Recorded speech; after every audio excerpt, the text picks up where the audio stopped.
शिराजी साहब अस्सलाम वालेकुम, पेशावर से हमारे साथ हैं। अस्सलाम वालेकुम जी समी भाई बड़ी खबरें अजीबो गरीब आ रही हैं वहाँ से कि वो अपना जो गुलाम अली साहब हैं बगावत हो गई है। मैं आज नून लीग के जो रहनुमा हैं उनको देख रहा था, वो कह रहे थे कि ये फारिग करें गुलाम अली साहब को, ये तो मौलाना फजलुर रहमान का दौर आ गया और पुराने लोगों को ले आए हैं, वो मदारिस आबाद कर रहे हैं और सारा वही सिलसिला चल गया। और ANP वाले भी कह रहे हैं कि जनाब ये गवर्नर साहब को हटाएं, क्योंकि सुना है हर चीज़ वजारतें भी बिक गई और भी पूरा KPK बिक गया भाईजान, सेल पे लगा हुआ है। आपने भी कुछ खरीदा जनाब शिराजी साहब?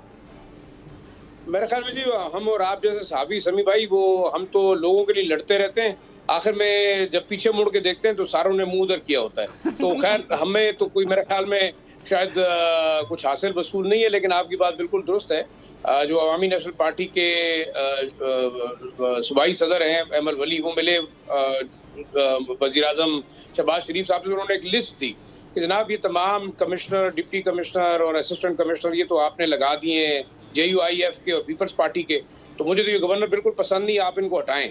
तो मेरे ख्याल में एक बड़ा सख्त मैसेज दिया था और वो लिस्ट समेत गए थे, लेकिन शायद अभी पता नहीं उनके लिस्ट के ऊपर अमल दरामद होता है नहीं। लेकिन अगर आप वाकई देखें तो इस वक्त जमीयत उलमा इस्लाम जो है वो बिला शिरकत गैर इस वक्त सूबे की हुकूमत कर रही है और उनके मिनिस्टर्स खासतौर पर अकरम खान दुरानी साहब जो हैं वो बड़े एक्टिव हैं।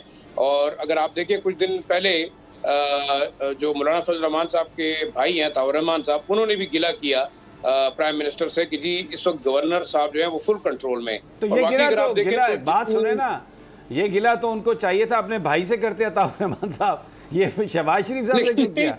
नहीं असल में समी भाई, असल में मसला ये कि इन्होंने अपनी जुरिस्डिक्शन तकसीम की है ना, एक दूसरे के मामलात में मुदाखलत नहीं करते। अच्छा। क्योंकि उनका लेवल अपनी जगह पे इनका, क्योंकि मौलाना साहब खुद भी जो है वो ऊपर देख रहे हैं, शायद वो सदारती सीट पे उनकी नजर है कि कल अगर कुछ होता है तो वो जाहिर बात है अगर सदर साहब इस्तीफा देते हैं या उनको भेजा जाता है तो वो सदारती उम्मीदवार भी हैं। तो मेरे ख्याल में वो सियासत को इतना काफी वो जीरक सियासतदान है। दूसरा अगर देखें इस वक्त वाकई PMLN, पीपल्स पार्टी, JUIF, अवामी नेशनल पार्टी, अगर आप KP के हालात को देखें तो वो लिटरली एक दूसरे के खिलाफ लड़ रहे हैं। इस वक्त हुकूमत होते हुए भी मेरे ख्याल में अलग अलग मिनिस्ट्रियां हैं और अलग अलग लोग हैं जो कि सिर्फ और सिर्फ इसलिए लड़ रहे हैं कि गाड़ियां किसी के पास कितनी है, कमिश्नर्स कितने लगाए और किस तरीके से जो है उन्होंने ब्यूरोक्रेट्स के तबादले और उनकी पोस्टिंग्स करनी है। तो बड़ा अजीब सी सूरत हाल है। अगर आप देखें तो इस गवर्नमेंट को केयर टेकर बनाया गया था कि वो इंतखाबात के लिए इंतजामात करे, लेकिन आप देख लें वो इंक्वायरियां करवा रहे हैं, वो करप्शन के केसेस निकलवा रहे हैं। और ये तारिक मलिक का केस नहीं, आप पेशावर में देखें तो यहाँ बहुत सारे केसेस हैं। आपके बड़े जबरदस्त किस्म के मिनिस्टर थे फेडरल, उनके खिलाफ करप्शन का केस है। इसके अलावा आतिफ खान साहब जो फॉर्मर मिनिस्टर थे उनके खिलाफ केस है। तो ओवरऑल देखा जाए तो इनका काम था फेयर एंड क्लियर इलेक्शन के लिए राह हमवार करना। वो इस वक्त अकाउंटेबिलिटी पे लगे हुए हैं और पूछने वाला कोई नहीं है। लेकिन एक चीज जो बिल्कुल वाज़ेह है वो है तमाम पॉलिटिकल पार्टीज के अंदर जो रिफ्ट है वो बिल्कुल बड़ा विजिबल नजर आ रहा है और मुझे नहीं लगता कि आइंदा इंतखाबात में ये लोग किस तरीके से जो है। बजट 2023-24 की सबसे बड़ी ट्रांसमिशन, बोल एक मर्तबा फिर सबसे आगे। वजीर खजाना की बजट तकरीर की सबसे बड़ी कवरेज, 62% अवाम ने देखा बोल की स्क्रीन पर। Welcome back to the budget transmission.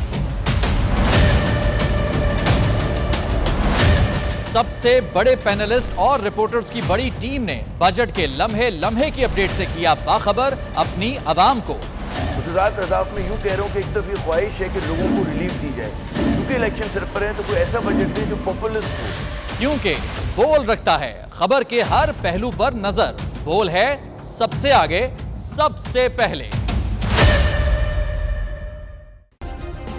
Subscribe करें और बेल दबाएं ताकि कोई खबर रह न जाए।